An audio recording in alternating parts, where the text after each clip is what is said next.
Hello everybody and welcome back to the Figure Fourcast with me, Sammy Drip Drip, and the Kaiser.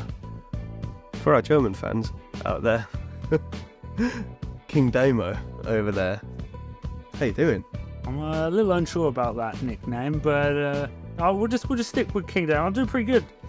It's been a little while since we recorded, but we've upgraded. Hopefully the audio sounds a lot clearer. A lot more professional. Yeah, we've got this big old microphone. It looks like a mini robot sat on the desk in front of us here.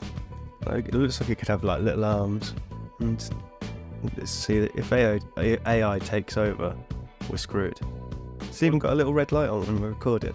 Yeah. It's like we're pros here. Almost. That's pretty cool. We obviously are now days away from a big summer event. We're going to have to do something for another summer event a little bit later on in the month, but we're going to focus on WWE today. Yes. We have Summerslam, the Summerslam. quote biggest party of the summer. Maybe not this year. No. But, It's a bit understated this year, I think, the build has been. It's not been like this massive spectacle that you kind of build up in your head, like when you leave WrestleMania and you think, oh man, it's another year to WrestleMania, but we got SummerSlam halfway through. it still feels like a big deal, though. It does. Does feel like a big deal. You got some big matches on there, which I'm looking forward to. There's a lot of matches on there that I'm looking forward to. Slightly disappointing for me, I just wanted to get this out of the way. Yeah. In the first instance, is the women's involvement on the card. So we've got two matches on there, which is Shayna against Ronda, Yeah. which I'm looking forward to. I think the build's been pretty good since He's come out of nowhere, but it looks to be like a good match. And Yes. it's kind of a match that would have been, like, you can tell from a lot of the build, it's something they've had in their mind for a while. They've got the footage, they know Yeah. so they want to tell. They were just waiting for the moment, and now is the time. So It made me laugh on the video package that they did for Shayna, the four horsewomen. They really didn't want to mention Marina Shafir at all. Well, the four horsewomen, but there's only three that we're going to mention. And then the other women's match, you're going to have to help me on because I cannot remember for the life of me. Charlotte Flair, Bianca, and Asuka. We've obviously, both matches I'm looking forward to. yeah, those are big matches. And are worthy of being on SummerSlam, of course. But we've had this whole story with Trish and Becky and Zoe Stark, which presumably was going to lead to SummerSlam and finish there with a big blow-off match between Becky and Trish. Doesn't seem to be happening. And also Rhea Ripley's not on the card, but I think she might be injured from what I've heard. There's been Carrying an injury. There's been a lot of rumours around like little injuries and stuff. I've heard rumours that Trish and Becky was postponed because of health stuff. Obviously, they were building something with Rhea, Rhea and Liv Morgan, before Liv got injured. So it's disappointing that then those matches are not on the card, but at the same time, it does prevent bloat. Like, I think there's 6 matches. Yeah. Well, there's 8 matches advertised for SummerSlam. If you threw the 2 more in, you'd have a 10-match card. And one of the things we've always complained about is overbooking cards. Yeah. You get shorter matches, you don't have as much time to tell. It's kind of a Triple H calling card, isn't it? Yeah. The shorter pay-per-view premium line of event. It's not even necessarily shorter, it's just that you give each match a bit more time. And I think AEW has proved that you can make matches feel big when they're not on the pay-per-views, and I think WWE should learn a little lesson from them and still make those matches feel like big story enders, not necessarily being on the pay-per-views. They've dabbled on it in the past with pre-shows and special SmackDowns the Friday before where they've got big matches on, but Yeah, that's true. I don't think the stories they had for those other two warranted matches. If you had to bump other matches for it, looking at the card, is there anything that's worth bumping? I suppose not, no. I guess only so many matches can get onto the card. One that feels a little bit odd that is missing from the card is the US title match. They obviously had this tournament to get the number 1 contender, Santos Escobar, won, but then they're having the match on SmackDown after SummerSlam, I think. I don't even think it's this SummerSlam. Yeah. This SmackDown, sorry. Next year. Next It's got a long way. No, that is a big build. Yeah, doesn't really do anything for the prestige of the US title, I guess. It's in the mud at the minute. I don't know if that falls on WWE's shoulders for bad booking, Austin Theory for not being able to get over. I don't know where the thing falls. Probably majority on WWE, but I think if it was done well, Austin Theory would make a good babyface. I really do. I've seen like clips online of him meeting fans and stuff, and he seems like really genuine, like a really genuine guy, and he's got natural like charisma about him. Yeah. His heel work doesn't feel believable to me. It just feels very generic. He did when he was doing the selfies and stuff. Like, yeah, back then it was good because he had a bit of character, but now he's just like a generic, arrogant guy. The arrogance, the young and arrogant thing works a lot more. Just the generic arrogant doesn't really work. And there's a lot of those kind of guys in professional wrestling, which is a problem. Yeah, well, that's it, yeah, and he doesn't really stand out from the crowd because he's good in the ring, but he's not, like, he hasn't got a standout ability, if that makes sense. Like, he doesn't have, like, a move set that makes you think, oh, wow, he's, like, awesome. There's still time for him. There's still Oh, yeah, I like him. I think there's something there with him. Got a lot of career ahead. Yeah. Let's start talking about some matches that are at SummerSlam, shall we? Yeah. The list. If you pulled up the list, that would help me. I was going to test your brain. I went completely blank then. What do you want to start with? Maybe the Battle Royal? Yeah, let's start at the bottom of this and work our way back up. Yeah. It was like a good way to use Wikipedia in this. So I can't really think of anyone that's in the Battle Royal apart from the person that should win it. LA Knight. He's been getting these huge monster reactions from the live crowds. He's, from what I've read, the top merch seller in the whole company. I think he's 2, 3, 4, and 5 top. So he's above like your top baby faces like Cody Rhodes, Seth Rollins, people like this, the main ones. But he's been absent from the last few pay-per-views. Yeah. There's been sort of rumours that some people backstage aren't particularly keen on him, and he's not particularly good at like the politics backstage. But surely, if you've got a business brain, you hear the reactions that you're getting from the crowd, you've got to sort of pull the trigger on him at some point. It always comes back to the thing with the pop, because WWE have never done it.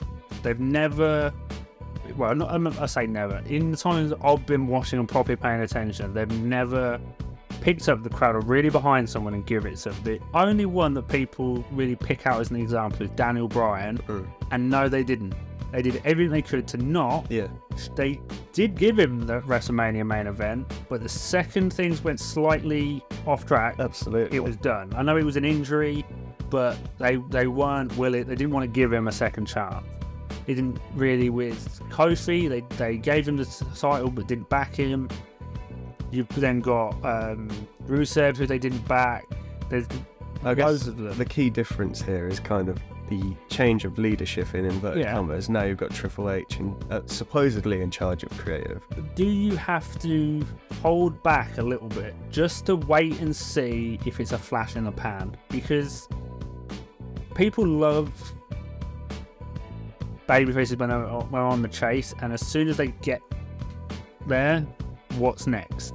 Yeah, but if they mega pushed him, World Heavyweight title match, he's new champion, and then it just doesn't work, like they're throwing away some other plan they've got. Failed. I see what you're saying. I personally don't think he is the main event star. I don't think he's going to be the guy that's challenging for the world title, the universal title. I think if they did have sort of reservations, definitely upper mid card. Yeah, definitely. If they did have reservations, surely the right call would have been for him to win the US title tournament and test that title out on him and see if he sort of raises the profile of that title, and if it continues. That's kind of like the litmus test in a way. We've still got one more show to establish this Battle Royal. It was announced on Raw. What are the actual like steps on this? What do you get for winning it, or is it just a Battle Royal? Is it kind of like do you win a title shot? Do you win anything from it? Nothing's been announced. We have 6 confirmed participants. We don't know how many there's going to be in total. It's listed on Wikipedia as a TBC man battle royal. So it's just going to be a way to get people on the card, but it could lead. So hopefully it does. I really hope that we do get a good back end of the year for LA Knight. The crowd are behind him, and if they stay behind him, he should definitely be getting something. If everybody's saying, if rumours of him being difficult to work with or whatever backstage are true, I feel like it's just bullshit that's being dragged up. Yeah, it always happens. Then obviously that sucks, but fingers crossed. I don't know if you've seen it on Twitter or X now, as it's I guess it's kind of called. No one's going to call it X, surely. All of the clips from him over the years doing like little acting gigs. Yeah, so, like, he's done some weird commercials and stuff. I think that's one of the best things that will come out of this, like him getting a bit more notoriety. On Brooklyn Nine-Nine. Yeah, he was on that. I saw a really odd commercial that he was in. I can't even think what it was, but it was really odd. But if you've got a chance, just search like LA Knight. He's on Triple H's workout DVD, isn't he? Yeah, he's on that. He's been, yeah. He's great, man. I think he's great. While we're talking about this battle, there is someone I just want to talk about, and someone else who I hope gets a little bit of something going forward based on this week's performance. Chad Gable. Like, he's been criminally underused for so long. It's like not a secret that he's this amazing worker. Yeah. But it does kind of feel like the puzzle pieces are all coming together for him. You're obviously referring to the stuff that he had with Gunther this week. But the whole Alpha Academy stuff with Maxime Dupree and Otis and everything feels really cool at the minute. I think there needs to be a change first, but second quarter, we're 8 months in now. We'll start the 8 months into the year. Otis and Chad Gable for tag team champions at some point before the end of the year, I think. Could you see their team sort of evolving from the comedy act in a way to a more serious act? Still some comedy aspects in there. Yeah.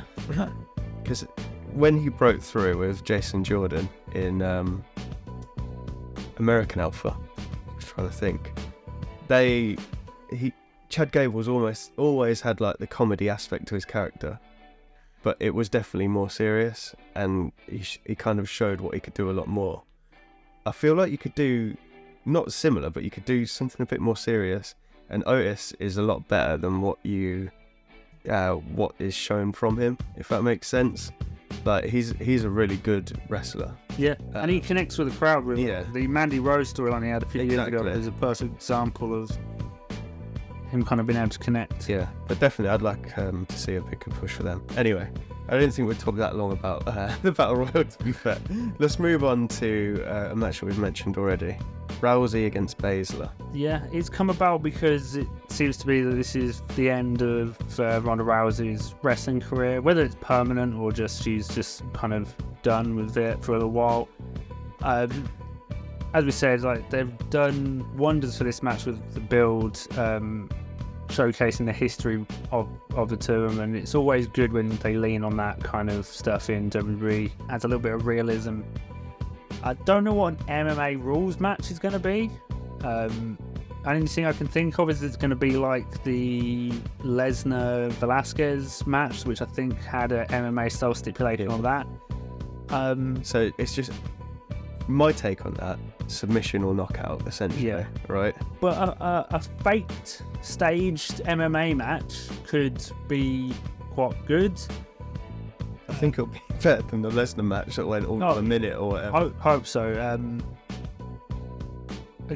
Getting a little bit into our prediction territory, but I really hope, because Ronda's leaving, that Shayna gets the win here. She has to. Because they're on Raw, that could be a big match for a future title against Rhea Ripley, who are also on. For sure. Yeah. They had a great match in NXT. It was in the early days of those Wednesday Night Wars. It was one of the only NXTs that actually beat AEW when they headlined it. That back. Yeah, for sure. There's a lack of challenges at the minute Rhea Ripley. A lot of the big names on Raw are involved in other things. This is a great way to like legitimize the Shayna Baszler character. If you beat Ronda Rousey, I think what they're trying to do is make Shayna face, but it's hard to tell the dynamic in a way of the story. Yeah, I think she's definitely the face. Even though she's the one that turned, I think they painted her as she's just got sick of. Yeah, well, Rhea Ripley is technically a heel. Yeah. I don't think it particularly matters about the dynamic because you could just have a great match between Baszler and Ripley. But I think that's the way it's got to go, surely. What's the next big pay-per-view? Survivor Series in like November time, isn't it? Yeah. And Triple H didn't do any of the Raw SmackDown stuff last year, thankfully. Perhaps then we can get it. Maybe before. I don't know if. Yeah.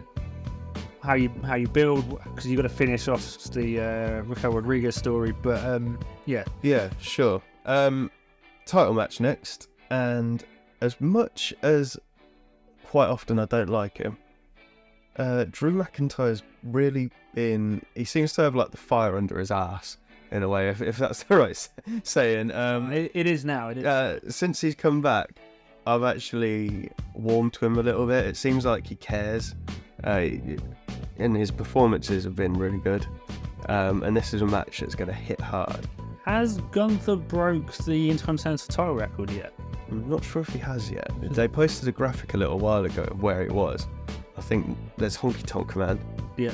And one other. I can't remember who it is. That's obviously, it's happened a few times recently. There's obviously something that hangs over these kind of title matches. But I've been very impressed with kind of everyone involved in this, because a lot of it's fallen on Ludwig Kaiser as well, who's also been impressive. He's been awesome. All of Imperium's awesome, and rumour has it that dude from NXT, why can't I think of his name? A lot of dudes. Do you know who I'm talking about? Russian guy. Yeah, I can't think of his name. Why is it gone? I'll remember it in a bit, but he's meant to be joining them, and he's only going to make him better. For me, Gunther should retain. Gunther's the man. I don't think Drew should be the guy to take it from him. No. I feel does, like though? Well, I'm not sure. Chad Gable. Well, maybe, yeah. But I feel like it should be Drew's turn come in here. So I feel like, although he's been really good since he's come back, there's a level for his babyface character, and he'd already reached that before he left. Yeah. It felt like it had kind of gone dry. I feel like he should turn heel. Okay. Well, post this match, but it's going to be really good. I'm looking forward to it. Another match I'm looking forward to. I don't think there's a match on this card I'm not looking forward to be honest. Yeah, I'm just going to say it for every single one. Ricochet, Logan Paul. Yeah, a match that kind of came out of a saved botch. Yeah. They started it at the Rumble, didn't they? Yeah. The spot. I watched today the Netflix thing about Jake Paul. They've just released a documentary about him. See. It's pretty cool. It's kind of. I always liked. Well, I didn't always like, but for the last little while, I kind of warmed to Logan Paul. And I warmed to Jake Paul. And you can see that they're kind of playing this character, and they're pretty good businessmen. But I'll say I might have warmed to Logan a little, but I haven't warmed to. I'm the other way. I really like Jake Paul, and Logan Paul's all right. I think he's trying too hard with the character. It's working, isn't it? Yeah. I think it's too obvious that he's playing the character, and then it just becomes annoying because you can see it. Although at least that's how it is to me. And I think the difference is that Logan's in WWE, so you always feel like someone's on when they're in WWE. Where Jake Paul was trying to do the more legitimate boxing route, and then it just kind of becomes it feels a bit weird, like when you're legitimate and you're trying to play up this character at the same time. I'll get that. It's always felt a bit weird. I guess it's open to opinion and whatever. He's stoked a reaction in you. Yeah. That's what he wants. Do you think in this match they try the Spanish Fly spot that they botched? I hope they don't, because I think it has a bigger mental impact, how it happened, than trying to fix it for the gifts. I feel like it would be a little bit too staged if they went for that.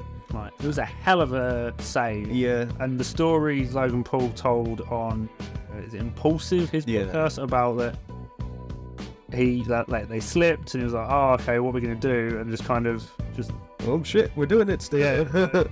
Yeah. Ricochet's just like, yeah, just throws himself into it. It's like, okay, we're doing it. I'm interested to see what they come up with. There's going to be something that happens. It's just a singles match. I'm hoping the one spot that I feel like they could do that I kind of hope they don't, because they've done it a few times already, is the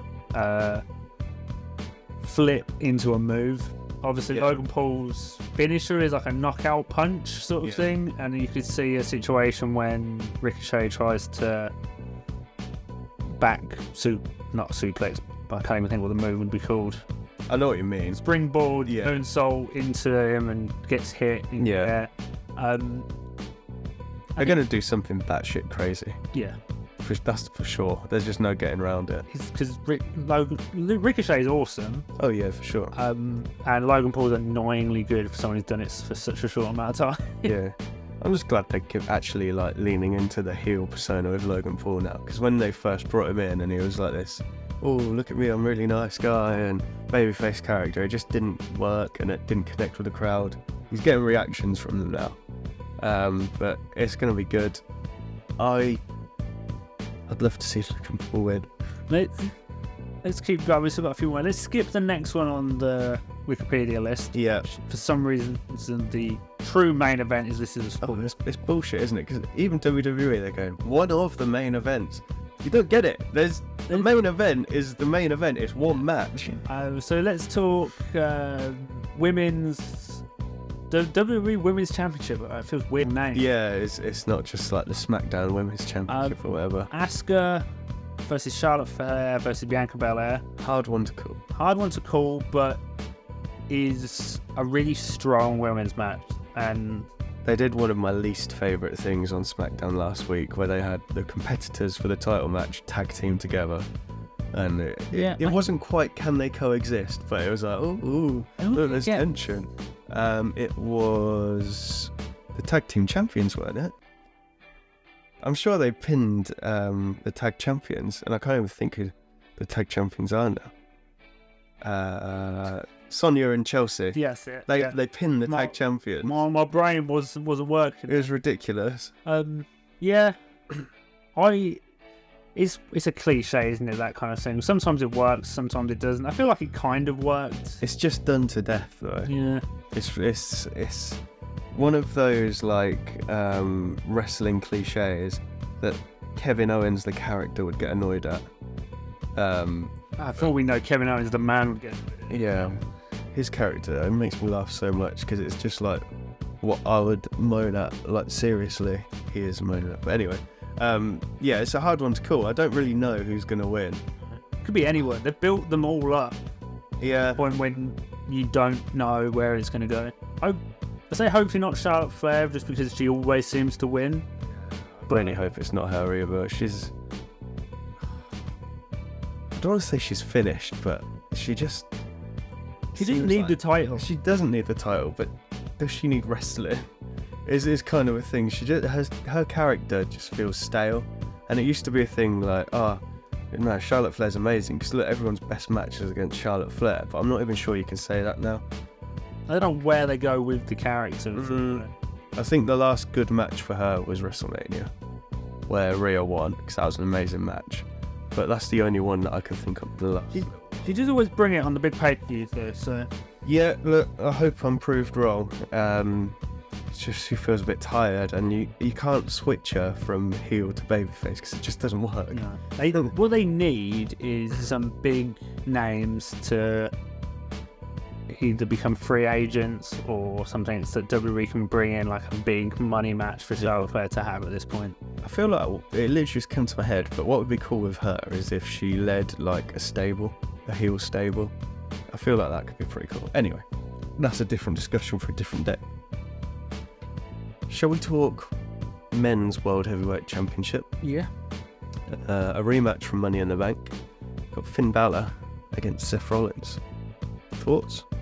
Seth Rollins, it should be a good match. They always perform well together. Mm-hmm.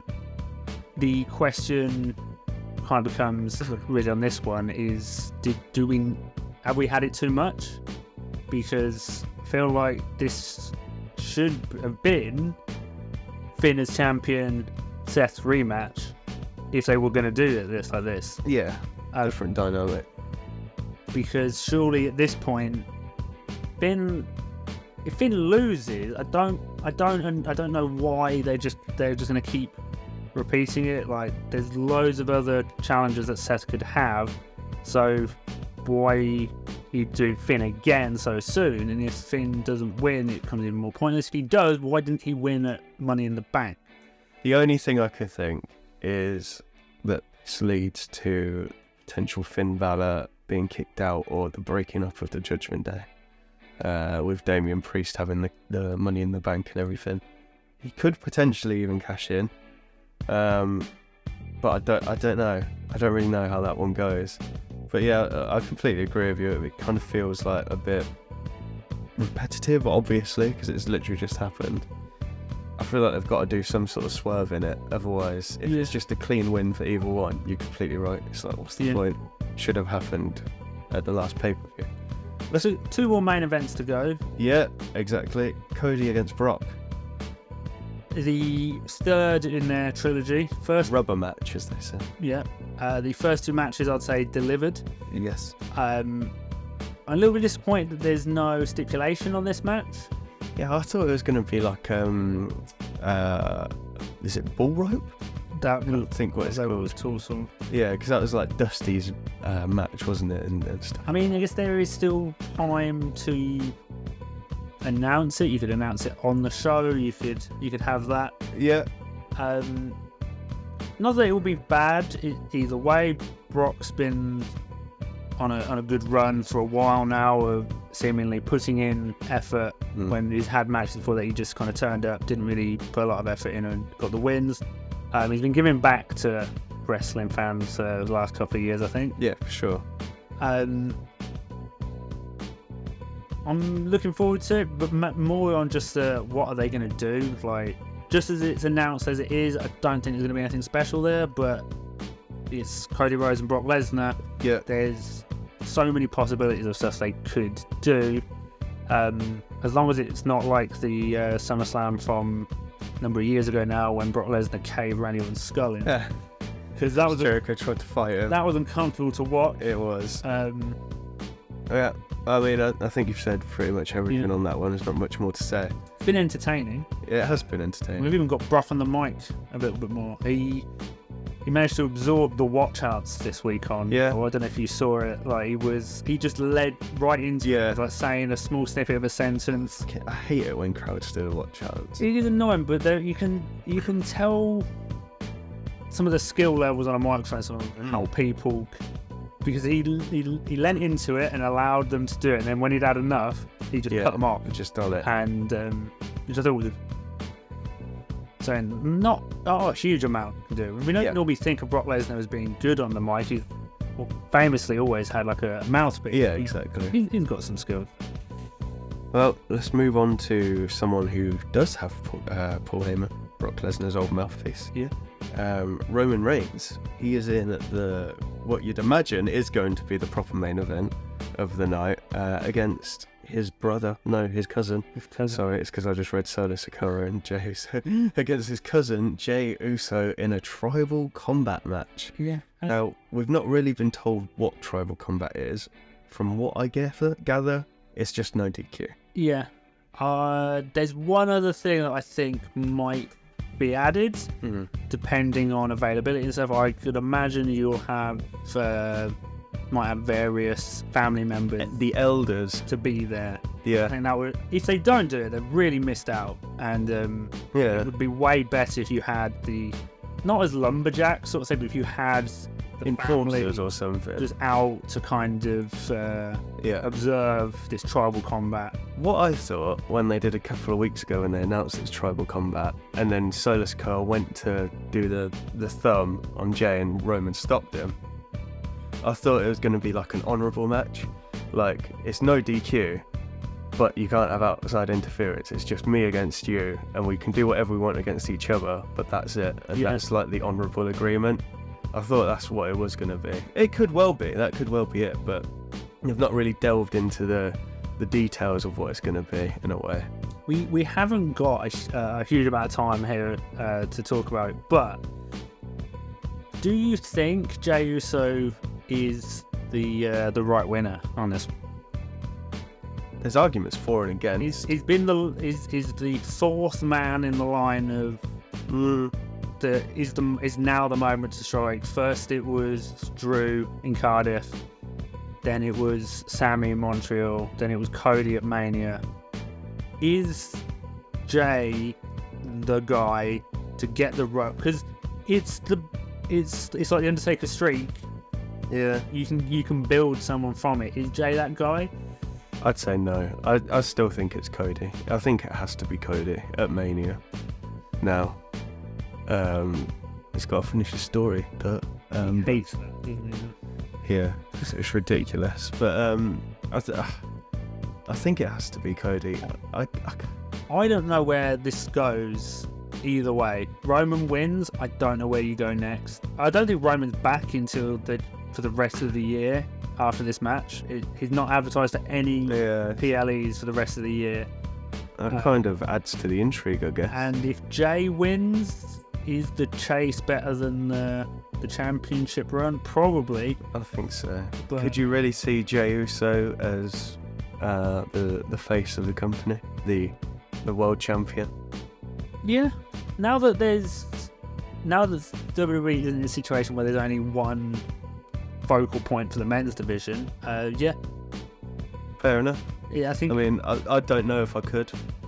I'm definitely more persuaded to that now after this story, obviously.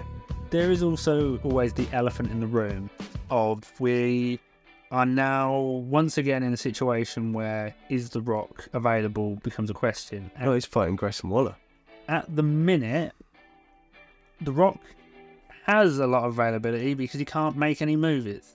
America has a writer and actor strike on at the moment, so no movies are getting made for the foreseeable. Yeah, I think the thing with that though, and without going too far into it, is that a lot of people have and probably will further accuse him of just running back to wrestling as soon as he's got no work in the movie business. His stock has dropped quite considerably recently. He used to be The Rock and he was great at being The Rock, but then he tried to be the guy that was great at everything.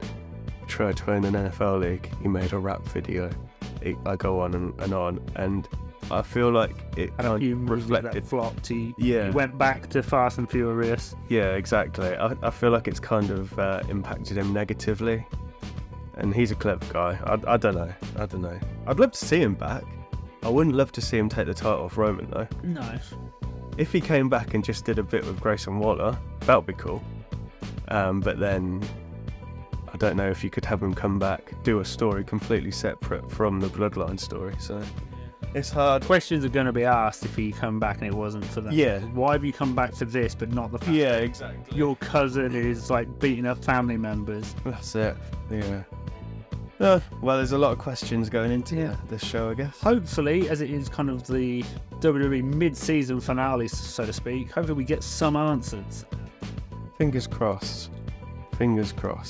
I think that's we've done that pretty comprehensively. Yeah, I think that's a good rundown of our thoughts on the build to SummerSlam. For sure. We'll follow this up shortly. There should be another video on whatever platform you're listening on with our predictions, which will be following this. Cool. And we'll have some other, I want to say videos then, some other episodes coming out soon with some other thoughts about stuff that's been going on in the wrestling world over the last couple of weeks and months.